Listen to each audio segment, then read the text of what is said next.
मेरी पहचान ही मेरी ताकत है। शहर पढ़ने भेजने के लिए पिताजी की आर्थिक स्थिति भी अच्छी नहीं थी, जिससे वह मुझे आगे पढ़ा सके।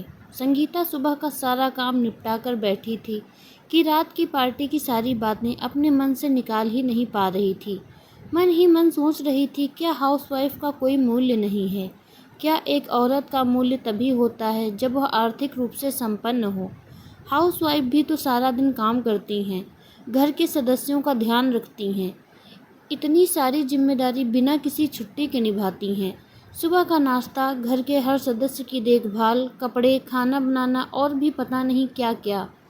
फिर हाउसवाइफ को कमतर आंका जाता है, क्योंकि उसे उन सब कामों के लिए कोई वेतन नहीं मिलता है। लोगों के मजाक का इतना बुरा भी न लगता, पर उसके पति राकेश को तो कुछ कहना चाहिए था उसकी ओर से। वह भी अपने मित्रों के साथ मेरा मजाक बनाने में लगे थे। राकेश भी उसका कोई सम्मान नहीं करते। थोड़ी देर में अचानक सासू माँ ने आवाज़ लगाई, बहू एक कप चाय बना देना। सासू माँ की आवाज़ से वह अपने मन के विचारों से बाहर आई और चाय बनाने में लग गई, पर मन तो अभी भी वहीं उलझा था और शरीर घर के कामों में। राकेश तो उसे जब भी मौका मिलता ताना ही देते थे कि तुम्हें काम ही क्या है, तुम्हें कौन सा ऑफिस जाना है या कुछ करना है। मिसेस शर्मा को देखो कैसे घर व ऑफिस संभालती हैं। कभी मिसेस शर्मा से तुलना करते हो, कभी अपनी ऑफिस की कलीग से। मैं भी जब कभी कभी सुनते सुनते थक जाती तो कह देती, क्यों कर ली मुझसे शादी, किसी ज़्यादा पढ़ी लिखी से कर लेते। मैं, राकेश, सासू माँ शाम का नाश्ता बना रहे थे। तब सासू माँ ने कहा, पूजा की पढ़ाई पूरी हो गई है, हमें अब उसके विवाह के बारे में सोचना चाहिए। वैसे भी अभी लड़का देखना शुरू करेंगे तो शादी होते होते 1-2 साल लग ही जाएंगे। सासू माँ ने बताया कि कल पड़ोस के मेहरा जी अपनी पूजा के लिए रिश्ता बता रहे थे। उनकी बहन का बेटा है, कह रहे थे किसी मल्टीनेशनल कंपनी में जॉब करता है, सैलरी भी अच्छी है और घर वाले भी बहुत अच्छे हैं। मेरी बहन ने आपकी बेटी पूजा को देखा है, उन्हें तो पूजा बहुत पसंद है। मैंने महेश जी से कहा कि मैं अपने बेटे व बहू से पूछकर आपको बताती हूँ। रविवार को सासू माँ, राकेश और मैं पूजा के लिए लड़का देखने गए। सबको लड़का पसंद आ गया और लड़के वाले भी। पूजा का विवाह सुमित से पक्का हो गया। पंडित जी ने 8 दिन बाद सगाई का मुहूर्त निकाला और 2 माह बाद विवाह का दूसरा शुभ मुहूर्त 1 साल बाद था। पर लड़के वालों के विवाह की बहुत जल्दी थी, इसीलिए 2 माह बाद ही विवाह होना पक्का हो गया। पर सासू माँ तो बहुत घबरा रही थी, कैसे होगी इतनी जल्दी शादी की तैयारी। शादी है, कोई खेल नहीं। सुमित के घर वालों ने कहा, किसी इवेंट मैनेजर को हायर कर लो, हमारी भी तो सारी तैयारी इवेंट मैनेजर ही करेगा। पर राकेश की इतनी आय नहीं थी कि किसी इवेंट मैनेजर को हायर करें, सारी तैयारी राकेश को ही करनी थी। राकेश बहुत चिंतित दिख रहे थे। राकेश को चिंतित देखकर मैंने राकेश और सासू माँ से कहा, मुझे तो यह सब तैयारी करना अच्छा लगता है, मैं ही सारी तैयारी कर लूँगी, सब हो जाएगा। इतनी जल्दी सारी तैयारी नहीं कर पाओगी, वह भी तुम। पर मैंने भी सोच लिया, अब तो मैं ही करके दिखाऊंगी, वह भी एकदम परफेक्ट। मैंने सगाई की तैयारी शुरू कर दी। मैं सुबह 5 बजे उठ जाती और घर का सारा काम 9 बजे तक निपटा कर सगाई की तैयारी करती। 6 दिन के अंदर तैयारी हो गई, सगाई अच्छे से हो गई। अब बारी थी विवाह की तैयारी की। सगाई के दूसरे दिन से ही मैंने शादी की तैयारी की लिस्ट बनाई।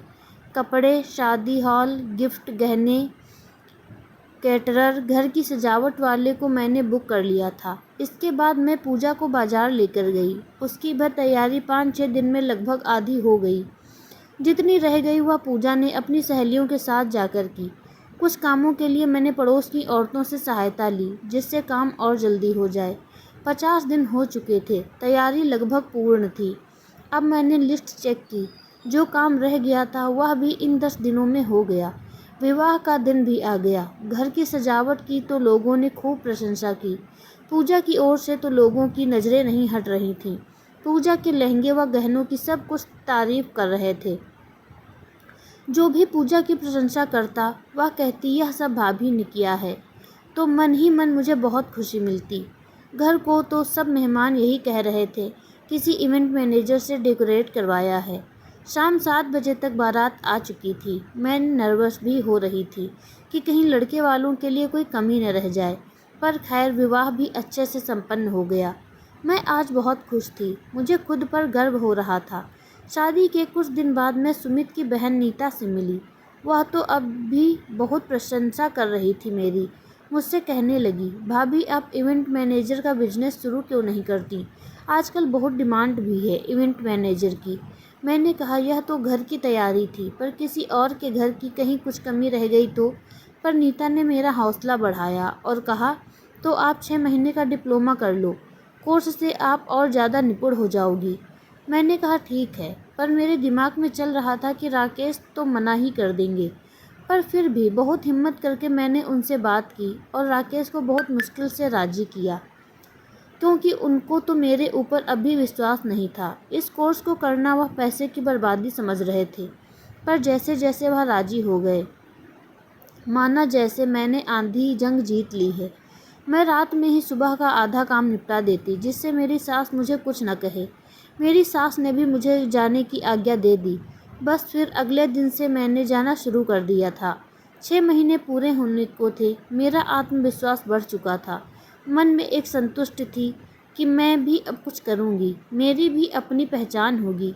6 महीने पूरे होते ही मैंने इवेंट मैनेजमेंट का बिजनेस शुरू कर दिया। मेरे पास बहुत से ऑफ़र आने लगे। राकेश के ताने व मजाक भी बंद हो गए थे।